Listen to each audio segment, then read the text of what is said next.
What is the relationship of knowledge to self-knowledge for Jesus? This comes right out of your presentation tonight.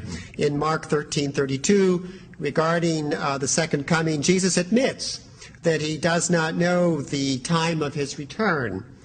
This passage in Mark seems to ascribe limited knowledge to Jesus. Right. Does Jesus teach us how to live with limited knowledge of our own self-knowledge and destiny? Well, I think he shares that condition with us. I think one of the failings of contemporary Christianity is to really affirm and appreciate the humanity of Jesus. I think very many of us have the idea that Jesus is basically kind of like Superman dressed up as Clark Kent. But he's not really a human being. He really hasn't taken on our full humanity. And that's not what the church fathers thought, or what the New Testament affirms. It affirms that Jesus had a fully human experience, and that would mean limited knowledge that grew as he grew older. We shouldn't think of the baby Jesus lying in the manger contemplating the infinitesimal calculus or Newton's physics. Rather, he had a typical infant consciousness, like a normal baby. And the New Testament says that as he grew in wisdom and in stature. And it says that he learned moral perfection through what he suffered. And in his lifetime, Jesus asks questions. He exhibits limited knowledge, for example, of the date of his second coming.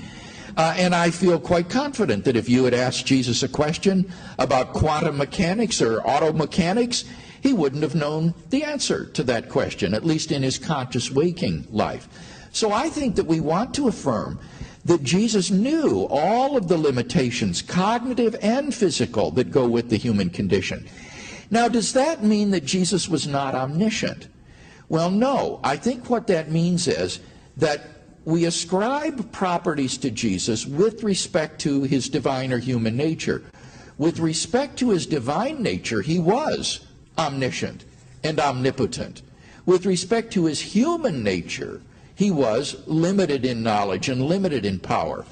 Now, how can you put this together in the same package? Well, what I've suggested in my own work on the incarnation, in the book Philosophical Foundations for a Christian Worldview, that it may be helpful to distinguish between levels of consciousness within the person of Jesus. Modern psychoanalysis has shown that there is vastly more to a human personality than just the waking veneer of consciousness. There is a deep subliminal containing springs of behavior that we may not even be aware of. And it seems to me that we can say that in the incarnate state, that these divine elements were largely confined to Jesus' subliminal, and that his waking consciousness would have been consistent with the experience of an ordinary human being. Though clearly he did have some understanding, as I said, of being God's Son, being the Son of Man, having this commission by God, knowing why he had come, and so forth. So there was elements of this divine self-understanding in Jesus' consciousness. But I think we should say that knowledge of things like the date of his return, auto mechanics, quantum mechanics, and things of that sort would be part of the divine subliminal rather than part of his human waking consciousness. And that gets you a genuine incarnation rather than this Superman merely clothed in a Clark Kent costume.